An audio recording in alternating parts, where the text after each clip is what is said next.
巴黎市區有4個主要的華人社區，真正算得上華埠的街區，最早是在這裡，一個讓人意想不到的地方。有一點顏色的，很多管子的那個蓬皮杜藝術中心，是很巴黎的一條街。然後呢，我們轉到這條小巷子，華人生態的商業生態的街，就這一條很短的。第一批在這一區落腳的華人是一戰時期的華工，大多來自浙江溫州、青田等地。到1950年代、60年代，這條 Rue Aumer 已初具規模，跟生活有關係的生態和業態都在這裡就全有了。然後這樣轉過來啊，這裡還有幾家。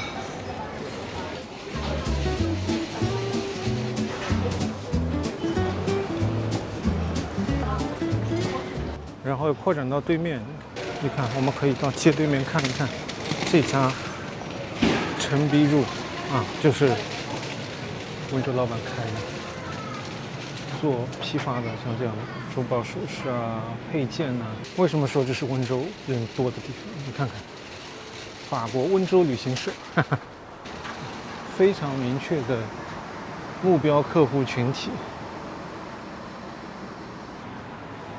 前面這條小弄堂進去，然後拐過去那一條橫街，就這麼大。Rue Aumer和隔壁的那幾條街就是馬黑區的入口。1990年代，街上隨處可見華人開的皮革加工和金屬小首飾店鋪。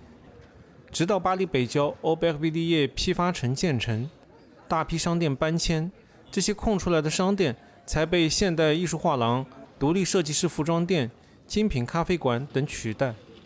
像這個方刷，向前有路，光明在望。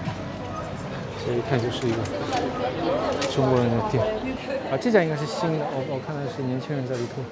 小的首飾啊、衣服啊這些，就這條街。对，搬走了以後，現在都是一些像這樣的小咖啡店，但是小咖啡店也都是華人在開。Bonjour. Bienvenue. Ah, merci. Ici c'est depuis quand? 3 ans啊，這位藝術空間的經營者在3年前接手了這裡。早前這裡也是個華人商鋪。Avant, il y avait beaucoup de marchandises de chinois. Ouais, bien sûr, de grossistes. Maintenant, il y en a beaucoup moins. Il y en a plein qui sont partis. Il y en a qui sont allés à Aubervilliers. Il y a toujours plus de touristes. Il y a tous les restos, les choses comme ça, les galeries. Donc ça fait monter les loyers, quoi. Je suis un artiste, donc je gagne pas beaucoup d'argent, mais tant que je peux payer le loyer, c'est cool. Ah, OK. 只有 Rue Aumer 還保留了一點點唐人街的樣子。啊，所以這個街上針對華人的廣告也很多，中文學校啊，中華文化夏令營啊，花里香，哇，這好多年，反正我來巴黎10幾年，我來的時候這家店就已經在這。客人進來很自然地用溫州話與店員交流。這條街的通用語言是溫州話和國語。溫州海鮮炒粉。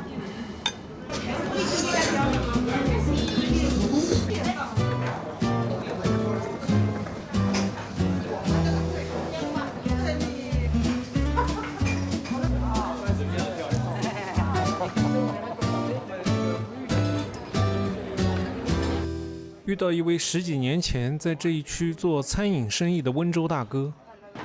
那這邊還是有一些那個賣皮革賣那個店鋪，不多了。他們是自己小五賣，老客戶，隨便看到沒有網的，老客戶過來網的，牆一牆都裝好了，有牆了。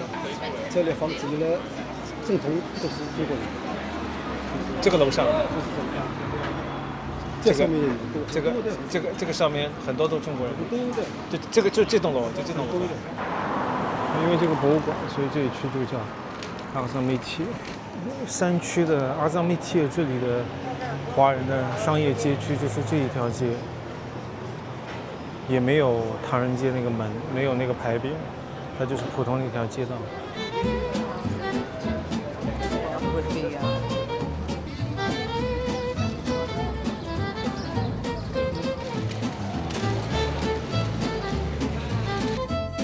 但最著名的唐人街并不是阿桑米提，而是位于巴黎东南13区的亚裔区，并且是公認歐洲最大的。在這裡能不能找到一個中式牌樓呢？要想探索巴黎13區，大概就要從這個點開始。一條大路在這裡有一個交界分叉的2條路。這個地方就是這2條路下去，你看有很多的高樓，像這樣的高樓，就那個最核心的一塊，其實要從這裡進去，往上走，你去看一看。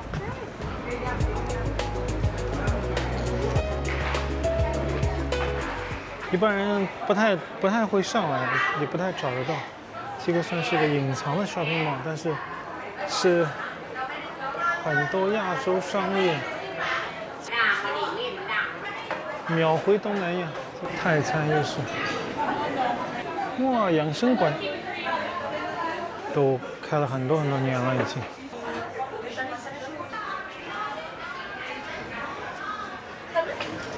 哇，這個髮型和這個字體，年代感。這裡為什麼有很多 cosplay 的法國人呢？是因為這裡還有一家專門出售日韓音樂的唱片店。13區亞裔社區的故事要從1960年代的 Italia Tresem 計劃講起。這個項目本來是想要重新規劃意大利大道周邊街區，建造一批高層住宅，結果首批高樓完工，得到的卻是公眾一邊倒的批評聲。於是計劃不得不在1974年叫停，建好的樓入住率也非常低。就在這個時候，原來的法屬印度支那地區的戰局發生變化，越南、柬埔寨、寮國等地出現了大量戰爭難民，其中半數以上有華人血統。法國接納了他們，巴黎優先將蓋好的那些高樓裡的廉租房分配給難民，就慢慢形成了現在的大型亞裔社區。某種程度上可以說是亞洲難民拯救了這個計劃，而住在樓中間那些能讓人聯想起中式飛檐的屋頂設計，也不過只是一個建築設計上的巧合罷了。巴黎的13區的這些華人好多，他本來就是一個華人的移民，從東南亞，然後再來到巴黎，就是一個2次移民的概念。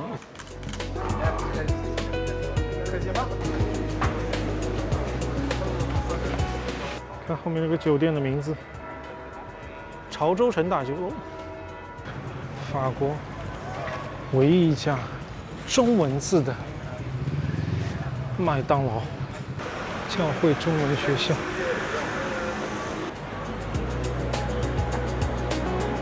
對，13區有很多亞洲相關的塗鴉，法國華裔互助會，這個是潮州會館。由這些華人社團牽頭的春節巡遊，每年都會有法國的政要來捧場，並且吸引大量法國人趕來觀看。我說這是在越南，也不是沒有可能；是東南亞的某個城市，也不是沒有可能。剛才有2個小朋友跟一個熟悉的店家打招呼，然後其中一個男孩子跟他們說了一句“你好”，而這女孩子就打了一下這個男孩子，說不是中國人。這裡的亞洲超市和各種東南亞美食已經成為了這一街區的特色。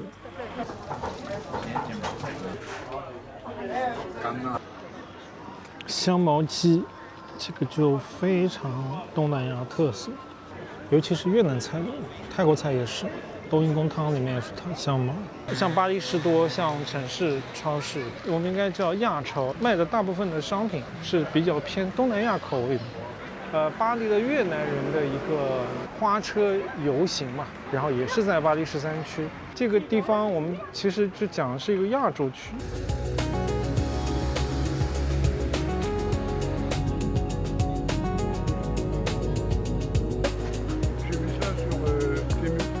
Vous habitez ici? Non, j'habite au là-bas. 走在路上，跟一位住在附近的法國大叔閒聊起來。他在13區住了30多年，這2年從主街搬到亞裔區，除了生活便利性上有點問題，因為商店賣的東西大部分針對亞裔客群，其餘的部分他都很喜歡。Puisque ce qui coule dans nos veines, c'est la même couleur, c'est la couleur rouge, bien d'accord, c'est pas vert, c'est pas noir, c'est rouge. Donc il arrivera un jour qu'il n'y aura plus qu'une seule culture, une seule religion, tout le monde sera content. 大叔覺得住在這一帶很安全。On peut être tranquille ici. La nuit, on peut sortir, on risque rien. 而且他也從來沒有跟亞裔社區發生過衝突。C'est vrai qu'on n'a jamais de problème avec eux par rapport à d'autres races. Bonne soirée. Bonne soirée. 告別大叔，走進亞裔區最大的 shopping mall。人來人往的酒吧，每天都會看到幾乎同樣的人在這裡聊天喝酒。在這裡聽到的有的時候就都不是中文，有的時候還是越南話，說明就是真的是從越南來的。這個商場，這個 shopping mall 出來的一個廣場，周圍是這一圈的高樓，那下來就很自然，聊天啊，曬太陽啊，發呆啊。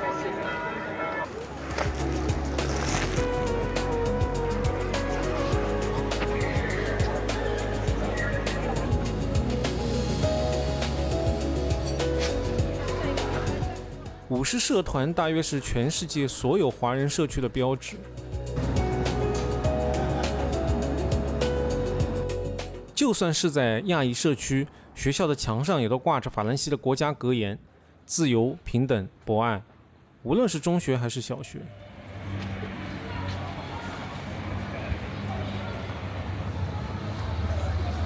站到這裡就可以看到一個紅色的。你從這個角度看，特別像個椅子，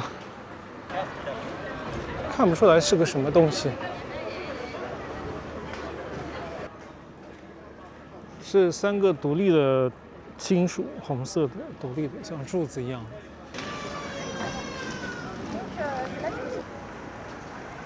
剛才那3個金屬，就出現了一個門字，它其實做了一個標誌點。這個裝置叫做法亞博愛門，2020年2月落成，由法國藝術家 Georges Rousse 創作。從1990年代末開始，13區的華人社區就多次申請自己掏錢在街區入口建造一座傳統中式牌樓，但一直沒有下文。直到2015年，巴黎市政府允許市民投票決定部分城市建設資金的用途，才通過了法亞博愛門的提案。這個裝置沒有建在亞裔區的街口，而選在了街區最中間的位置。門的名字也跟華埠或者唐人街沒有關係，而是以法亞博愛的名義紀念法蘭西敞開大門接納亞洲戰爭難民，並肯定了亞裔對共和國的貢獻。只是一個必須站在特定角度才能看到的門字。哎，我現在才發現這個門前面居然還有一個法國國旗，天！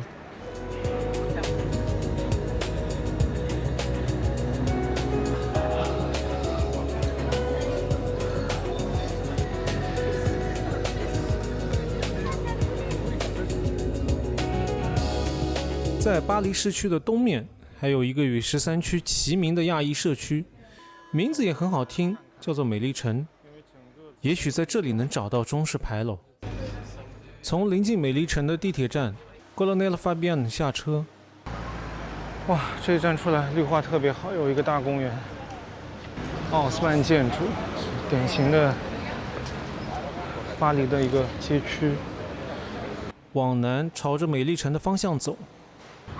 巴黎的地鐵站一站和一站之間隔得不是很遠。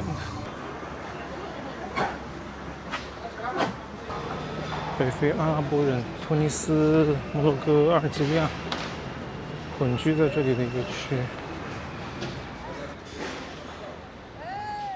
這裡以前屬於城市邊緣地帶，當時是各國移民進入巴黎的第一站。街角出现了一家亞洲餐廳，這是一個越南菜。再往前就要進入一個 Belleville 的華人街區，街面上的華人，或者說亞裔的比例開始多起來。不知不覺中就走進了美麗城亞裔區，珠寶行、地產，這全是中文的。我們一直順着走的也是市區，這條街叫 Boulevard de la Villette。這就是剛才沒有從這一站下，就是 Belleville 這一站地鐵站。其實這站出來才是整個 Belleville 區的核心區，對面是一個中超、中國紅。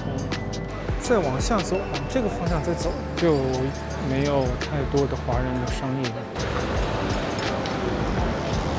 這一片，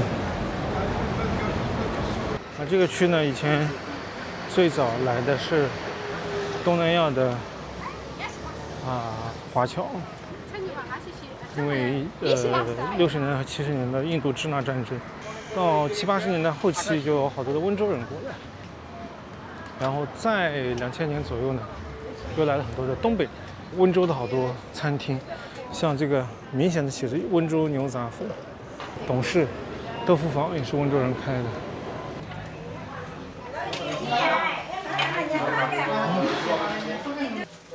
你好，我要一個肉包，在這裡吃。鹹豆花給我來一個，在這裡吃。豆腐花，肉包。哇，爽口。鐵嶺小吃，這個非常明顯，就是有從中國東北來的移民在這裡。鐵嶺是中國東北的一個東北鐵嶺一個地名，有鐵嶺小吃。品家餃子，尤其是這一條街平行的街，東北移民的店還是挺多的。所以我們站在這裡看，在這個街口，這條街就是我們剛才講市區的 Rue Civiale，拉過去。除了這個建築是巴黎的建築，你看這些商家的招牌，全都是中文。從北往南走，我們看到的是它的西面，中國溫州移民和中國東北移民為主，就是東南亞移民過來的時候的發展不在這裡。我們現在去看一看那個出口出來以後，往你的左手走，也就是這一邊。首先街對面就看到城市美食，這個是東南亞華人的移民過來開的。你看 ，since 1979，檸檬雞啊，古老肉啊，芙蓉蛋呢，金邊果條啊，香茅雞飯呢，你看看這個菜單你就知道，不是一個中超，是一個亞超，比較符合東南亞的口味。你看，媽媽麵。這條街上的東南亞超市和餐廳就比較多一點。走過去，在 Belleville 這個街區，歐芙莉，哇，這家酒吧，據說以前 Edith Piaf 在這裡駐過場，唱過歌，法國國寶音樂人 Edith Piaf。隔壁是塗鴉一條街，牆上的塗鴉展示的正是這一區民族混居的場景。上寫着1984，沒明白啥意思。哇，好熱鬧！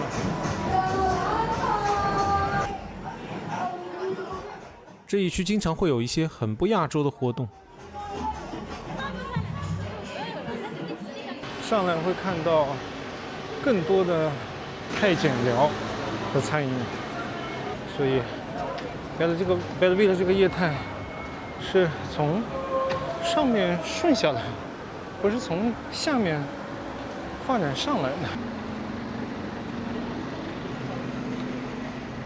哇，現在 Belleville 的饺子館還是真多，好多家，說明這裡的東北移民比以前多好多。19區 Hudbellville。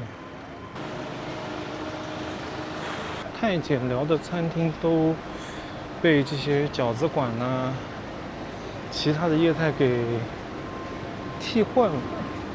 我們新的一代移民現在來講，有很多都是從中國，尤其是東北地區出来到法國來的。再早一点呢，就是溫州的那些。那溫州人在整個巴黎的華人圈裡頭，占比是非常非常大的一個數量，而且他們確實是有就是一代接一代繼續做生意的傳統。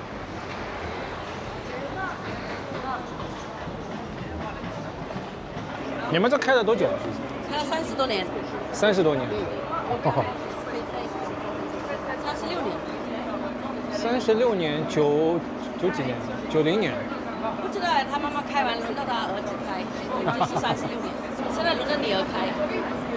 華人的商業是夾雜在這些，我看到有黎巴嫩餐廳，有北非阿拉伯人開的理髮店，本地法國人開的酒吧、咖啡館，就夾雜在這些商業裡頭。沒有一個寫着唐人街的門，寫着唐人街的牌匾。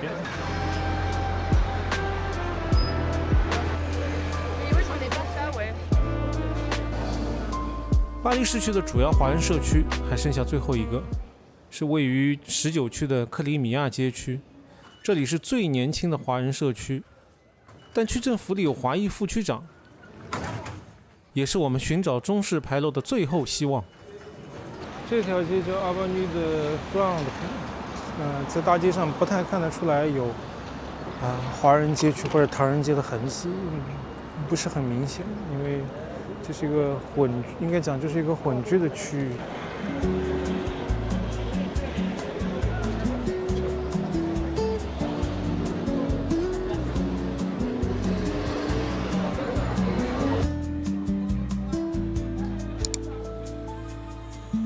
美香阁這一區最早是從美麗城發展過來的，後來奧貝克维利耶批發市場建成，溫州商人們發現這裡距離批發城很近，而且已經有了初步的華人商業體系，可租住的高樓也多。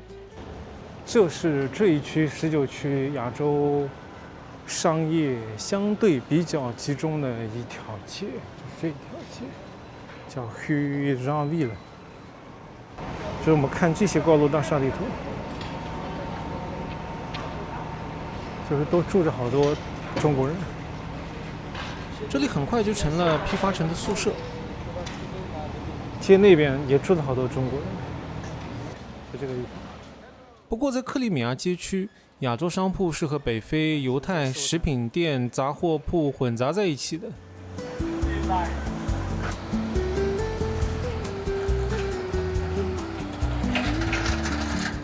這些船到了晚上會很熱鬧，船上的一個酒吧。19區非常有藝術氛圍的一個社區，那邊的咖啡。而運河邊則是巴黎著名的波波區，是市民運動、遛狗、遊船、喝一杯的地方。